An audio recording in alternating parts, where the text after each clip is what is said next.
That man is Jalen Rose. What up, though? I'm David Jacoby.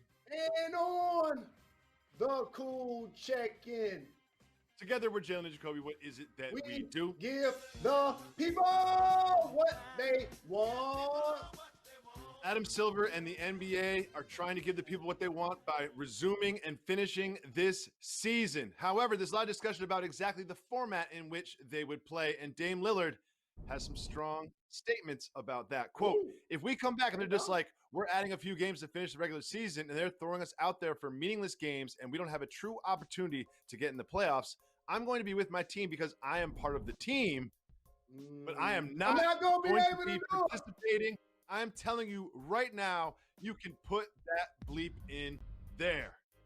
Jalen, what do you think about Dame's stance about not playing? I think we need to reach out to Dame and try to get him on the show because that's Dame's right there. One of the top players in the league that has been in the playoffs each season, shot down the Oklahoma City Thunder and broke up Paul George and Russell Westbrook like this.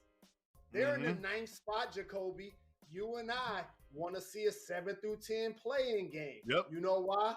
Luka, Ja, Dame, Zion. The league needs to make it happen, and I believe they will make it happen because if they don't, and then you have all NBA players like Dame Dollar sitting on the sideline after we return from a pandemic, it will not be a good look for the league.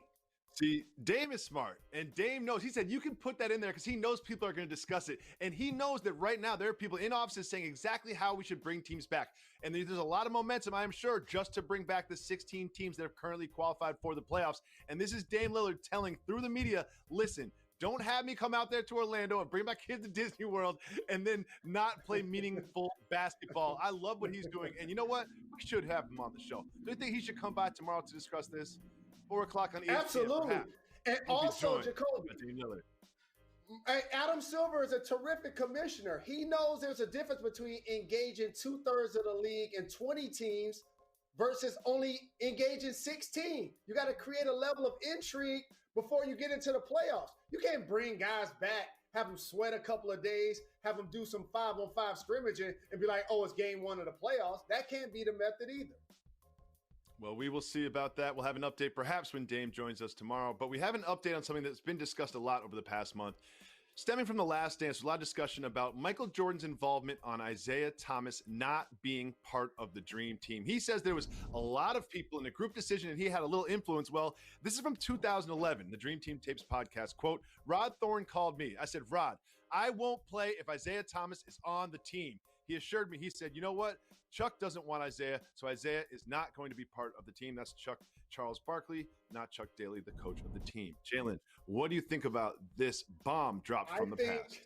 I think it's time for me to take off my gloves. That's what I think. The gloves are off. I'm on Floyd Mayweather.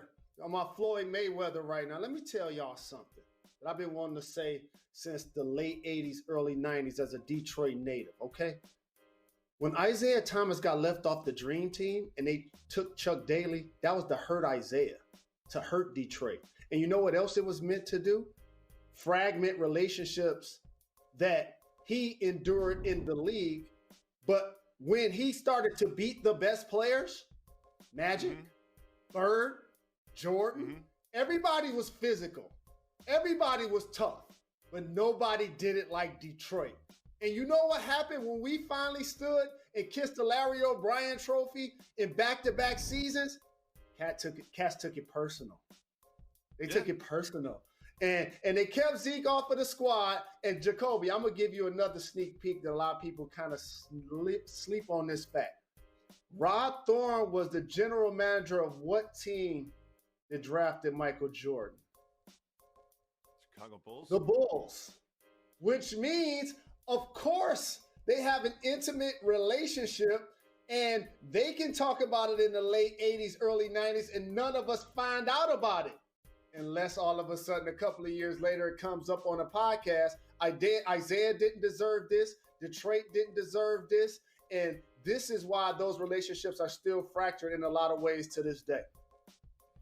Well, Jalen, we got some news from ESPN. They released the Football Power Index. Just a little way to whet our appetite as we head into what we think will be this NFL season. And the AFC was very interesting. The two teams at the top, the two teams you would expect, that, of course, is the Chiefs and the Ravens. The Chiefs with a 21% chance of winning it all, and the Ravens with a 17.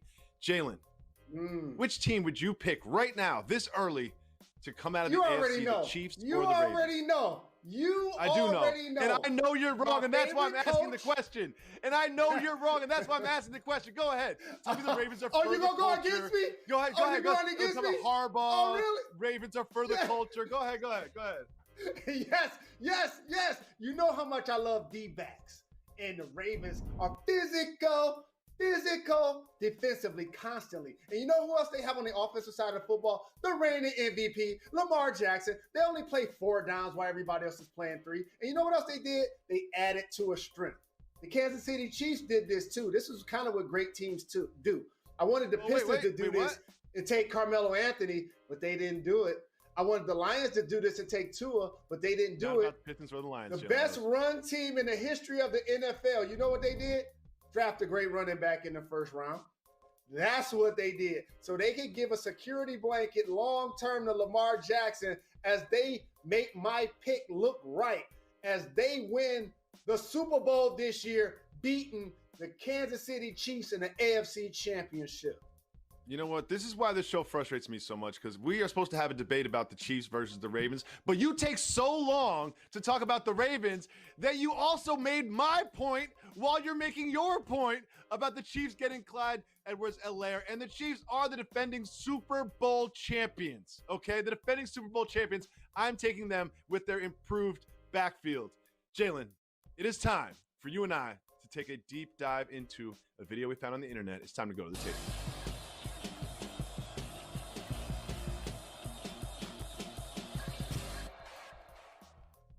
Jalen, I've never seen a live bear in my life, but I can only imagine what it's like to see one not only in your driveway, but what's this? Yo, that's scary, fam. Even if you're in the car. Oh, he opened the door. It's like so smart. That is very impressive. Yo, so many questions. Number one, the bear just knows how to open a car door like it's nothing. That bear didn't mess with that. That bear had less trouble opening that car door than I do. That tells me that bear has been in some cars before. That bear knows how cars work. I have a controversial statement for you domestic dog and cat lovers. Give me a bear, because they can open doors and they'll really protect you. You know what I'm saying? Like, I know a pit bull, a Rottweiler protect you, and a cat can protect you. But give me a bear. You know what I mean? They're smart. You know what I mean? When we come back, we have an update on Cam Newton.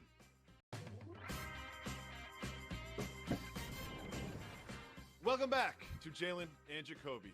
Jalen, we're going to give you the opportunity to decide whether or not we discuss a topic with this segment called Keep It Moving. If you want to discuss the topic, say hit the brakes. If not, we'll keep it moving. First up. One of Cam Newton's former teammates had some interesting statements about his relationship with the Panthers. Keep it moving or hit the brakes. Hit the brakes on this one.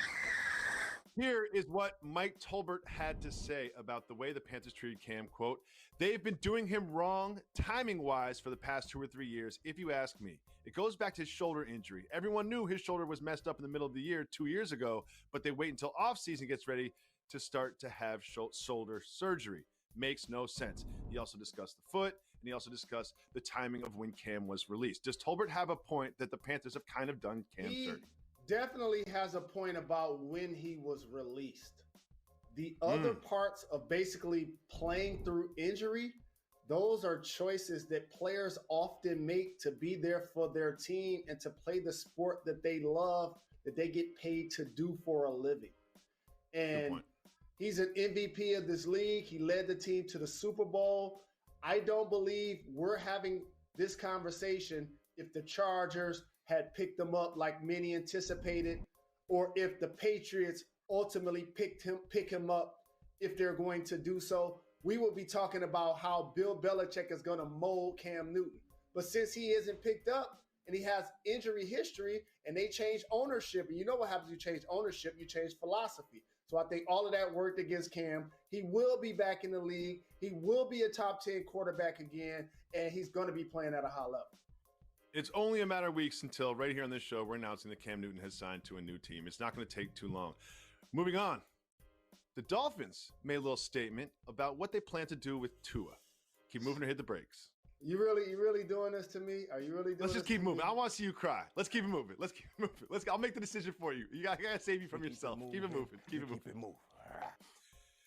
Devin Booker and Kendall Jenner have been spotted. Hit the brakes. Again. Oh, we're going to hit the brakes on this one. Okay. Well, it looks like they spent Memorial Day together. There were some pictures from paparazzi of the two of them driving around in a nice Mercedes wagon. What do you think about this potential young couple?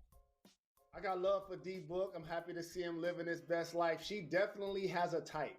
If you look back at her history, but it's during the quarantine. They both getting bread. She got more than his. Live your best one. Andre Drummond, formerly of the Pistons, now hit the brakes. did something that I've only seen you do before, and that is just tip an exorbitant amount. And Andre Drummond, we're all coming out of the quarantine. Restaurant and service people have been hit hard by this pandemic, and he put $1,000 on top of a $164 check. Jalen, I'm going to go negative Jacoby on this. You don't do that. Here's what you don't do that for. You don't give $1,000 to one server. You give $1,000 to the whole place and say, spread this throughout to the staff. You know what I mean? Because you can't just have Sally going home with $1,000 and then Sarah goes home with $10. So I just really think that his heart's in the right place, but execution he'll learn over time. It's better to give $200 to 5 people than $1,000 to one person. What do you think? I know where you're going, but take it from a serial tipper. And shout out to Chad Ochocinco, who did something similar recently. You know I love Andre Drummond, sponsor of JRLA. But here's the thing. If you give $1,000 to one person, it's a game changer. That's what you got to think about. If you give $100 to 10 people, it ain't as much of a game changer. You give $50 to 20 people, it ain't as much of a game changer. $1,000 to one person, that can pay some rent.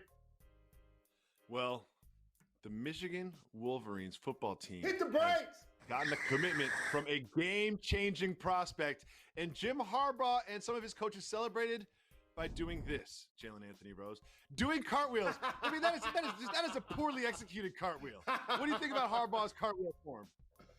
That's my head coach. That's my coach. And he living his best life. That's a big-time recruit, one of ESPN top 300 linebackers. He's going to come to A squared. This is our year to beat Ohio State, Jacoby. This is our year. They own us. I bow down. Okay. But it's happening this year, dog. We can put something on. The quarantine's getting to you. The quarantine's getting to you. And the quarantine must be getting to Deontay Wilder because he said something wild about Iron Mike Tyson. We'll play that for you right after this. Welcome back to Jalen and Jacoby. Jalen Rose, we have a problem. We both love Deontay Wilder. He's been on the show. We both love Iron Mike Tyson. We put him on the show every day disrespecting me. So that is why this particular video from Deontay Wilder is so troubling. Let's check in on his Instagram. Let's see if somebody know the answer. How many Hall of Famers did Mike Tyson actually fight? And don't bring up no Michael Spinks that came from a light heavyweight to heavyweight that was fucking terrified out of his motherfucking boots.